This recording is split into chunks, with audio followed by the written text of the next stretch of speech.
Right, I just wanted to very quickly say something because I don't want there to be any misunderstanding about the people I talk about or anything. I don't put anyone on a pedestal, and I've never seen I never saw my partner as my saviour, as Dan from Police Abusing Powers put it. I don't see him. I never have, never will.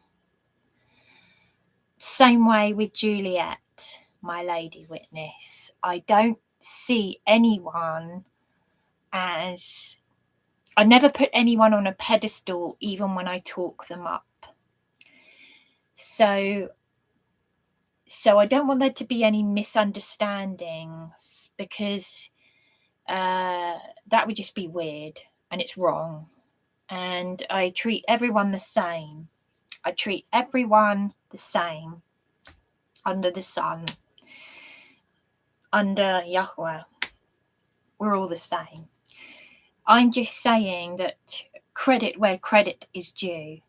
And if someone has been there for me, I will obviously talk them up. That does not mean, obviously, that they wouldn't let me down. We're all human, we're all sinners, and but this goes without saying, but I just wanted to make that clear, because obviously, there'll be people, there might be someone out there who watches me and gets the wrong impression, and obviously I wouldn't want that to happen. What you see is what you get. I have to keep reminding myself, because it is easy to put someone on a pedestal, especially if they're the only person who's willing to help you. But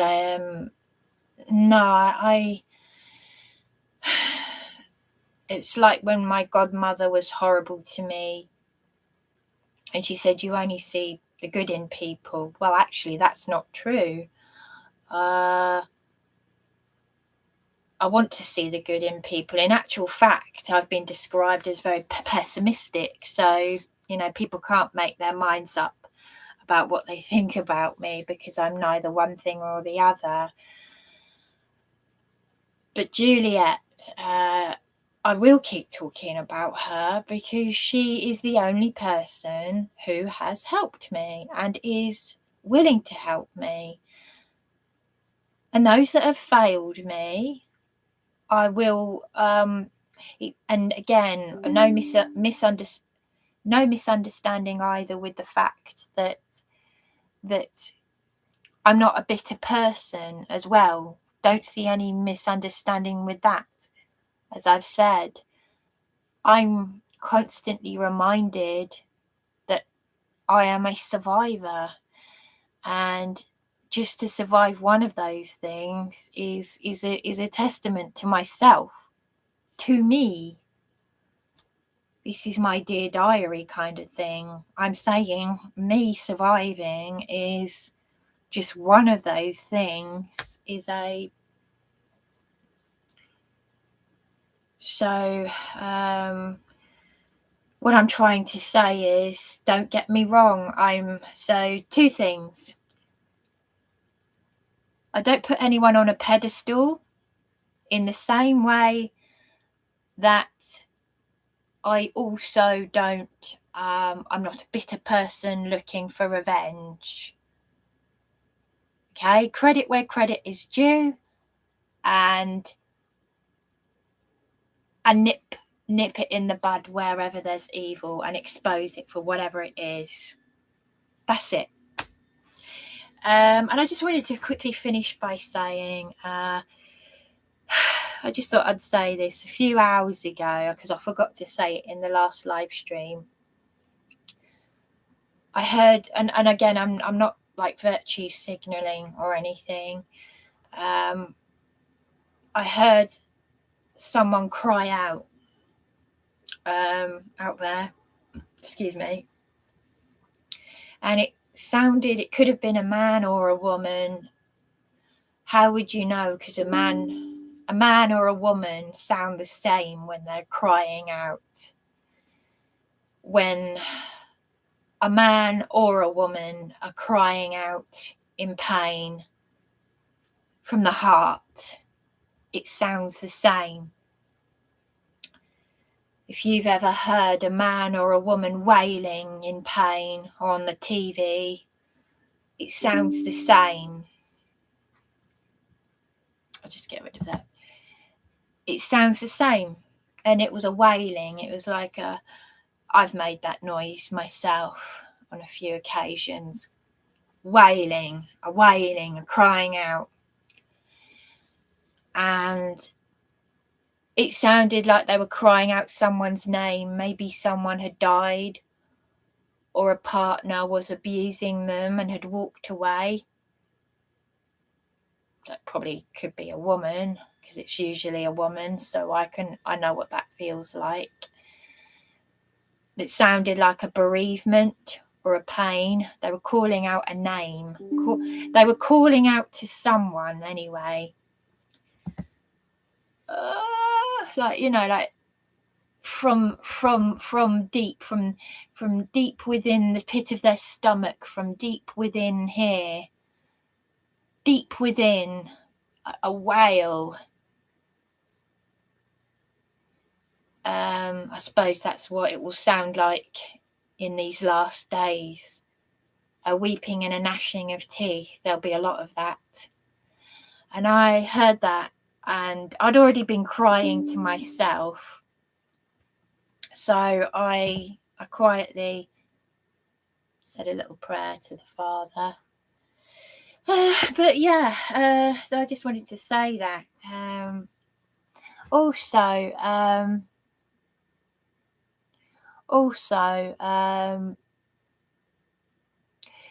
there was, separate to that, there was a time when I was with Darren, my partner, ex-partner, whatever, and a few years ago, and there was a girl crying. Her partner, husband, boyfriend, or whatever, was shouting and walking away from her, and she shouted back, and then she slumped down and she put her head in her hands and she was crying. And I think I heard her say something about her little boy. She was very young, and I think she said something about being a nurse. She was a nurse as well, so she was obviously working hard, and she had a little boy, a baby boy, little boy. And he just left her, and I felt so awful, but I felt even more embarrassed because Darren bent down to her and said, "Is he all right?" There you go. And because that's the sort of thing he was doing to me. So, but because I'm not always, it's all or nothing with me. I either don't say anything or it all comes out. But I'm not very good at comforting people. But I felt really, this is what I was like when I was a child. I felt a bit pathetic, and I just said, I'm sorry. I genuinely felt bad.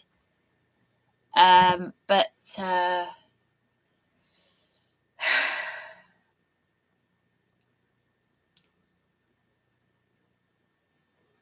I just wish there was, you look back and you think, oh, I wish there's more I could have said or done. I should have showed up Darren and said, Why are you asking how he is? He's just left this young girl here on her own. But I didn't, and I felt bad because there I was walking away with Darren, and I could have made her feel better by saying, look, I know what it's like. I mean, he said to her, is he all right? Of course, she said, she was crying, and she said, no, he's an idiot. Oh, I'm okay, you know. She wasn't okay. And I know what it's like, but she was young, and she had a little boy, and she was a nurse. And you know, I'm very thankful. I mean, I used to get annoyed when people would say to me, just be grateful you don't have children. But people say things, you know, narcissists, covert narcissists say these things thinking that they're helping. When they're not, they're invalidating you. It's like, you don't need to tell me that. I know that I'm grateful I don't have children, that I'm not attached to anyone. It's like, don't attack me because I haven't been stupid and gone and had a baby with someone. But a lot of women are not stupid, because there are a lot of men out there who will have a baby, encourage a woman to have a baby with them.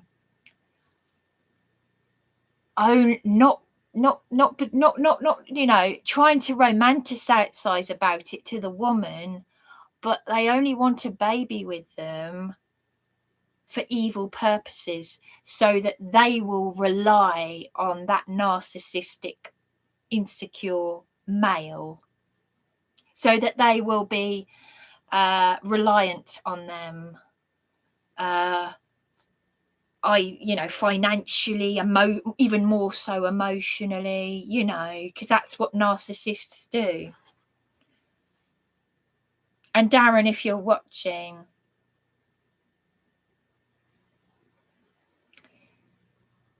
to say those things to me right at the start, when I'd already gotten okay, so I ignored red flags. But that's because I wanted to see the good in you, because I don't want to be pessimistic. I don't want to be negative. I don't want to be briny whiny, as that troll put it. No, I was being optimistic, but I thought I'd give him a chance. But it's narcissists playing narcissists. I've got my issues and I've got my issues. How many women out there have found themselves trapped in relationships where they've had a baby with an idiot? So many. And it's the children I feel sorry for.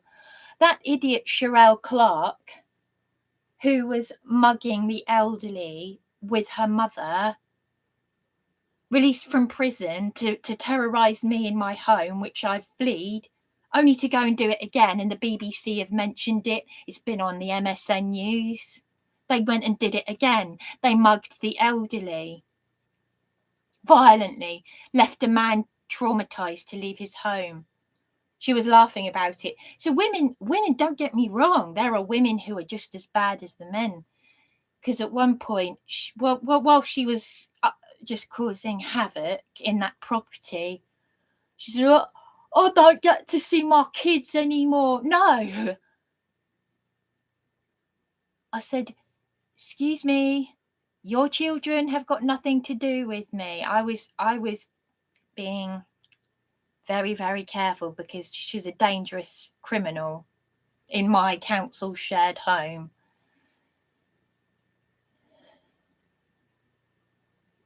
But at one point I said, it's the children. It's the children. Because there was another one in there who'd gone and had children and was terrorising the rest of us. I said, it's the children I feel sorry for. And I had to run out of the property with and pull my panic alarm so that the neighbours could hear. But I let them know. I let them know that it's their children, and there are so many of them who end up in care, and they're going to end up on drugs, and the next generation after that, and the next generation after that.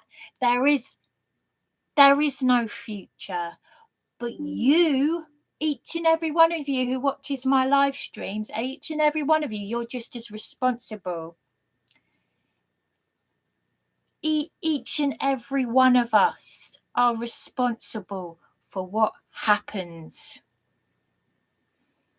Take responsibility for yourself. But isn't it interesting that Jennifer Maris, the senior psychologist, said that to me, and she did nothing. Absolutely nothing. She introduced herself like that. So her years at university, and the next time I saw her, she was heavily pregnant.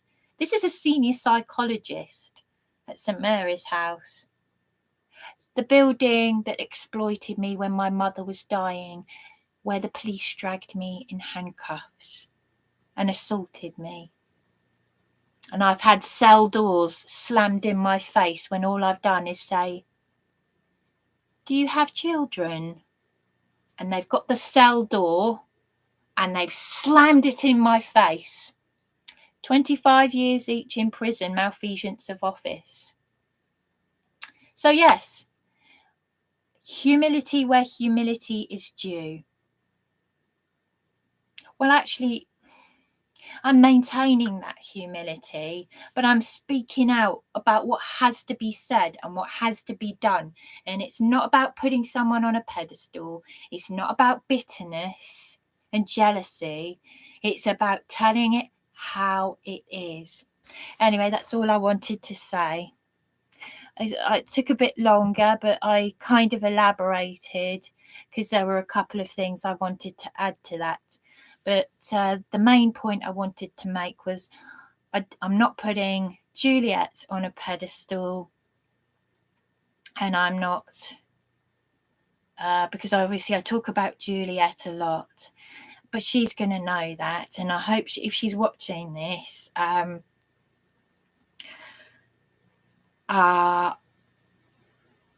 trying to be as honest and as get that balance right, because there's nothing worse than you know, it's really hard. You want to do something kind for someone and do it from the heart without looking like you're being all fakey. You know what I mean? You're trying to be a kind, thoughtful person without because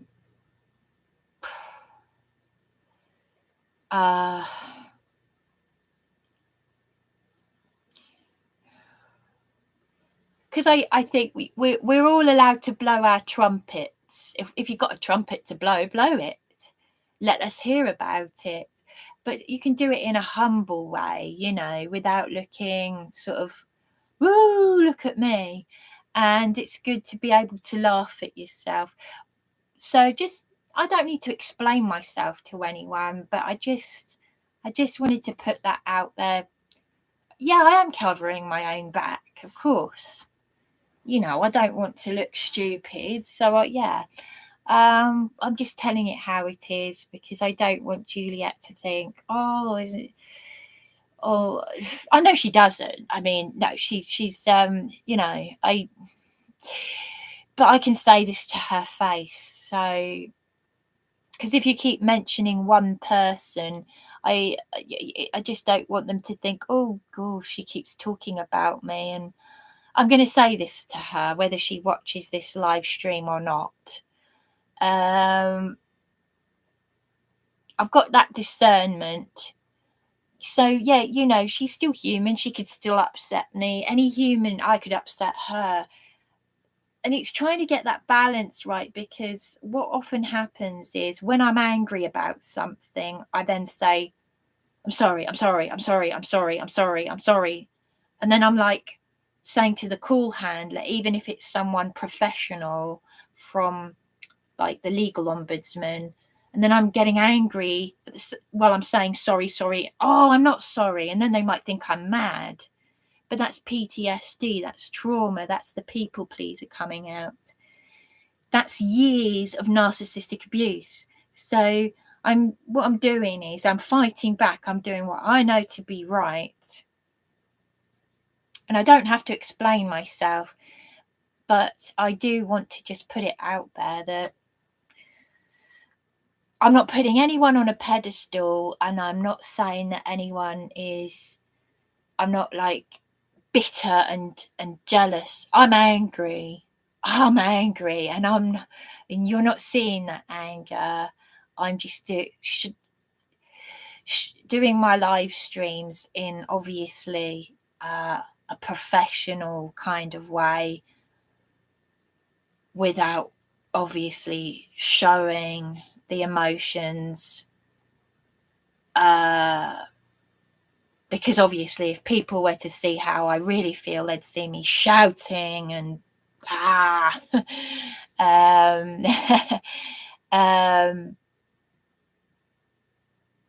and why my personal mental breakdown and frustration with the problems that I had, and no one was helping me.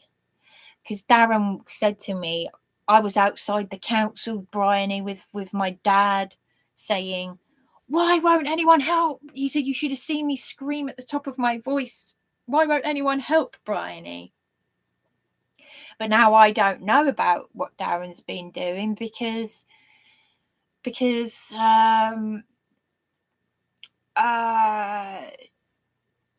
it seems like he's been saying one thing to me and doing evil, saying something else to others. So, yeah, but I don't know that. So, I mean, I might know it a little bit, but anyway, I've gone off on one. So I've totally gone off on one. But I'm not putting anyone on any pedestal.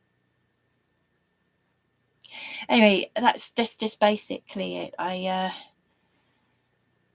being a bit too conscientious about this. I really am. Yeah, I'm overdoing it. I'm totally overdoing it. It should have taken me 3 minutes to say this, or 5 minutes, and I've just gone off on one. That's it, really. That's it. I'm gonna have to tell Juliet this. So, yeah. So if she's watching, or she's been watching my live streams, yeah, that's it.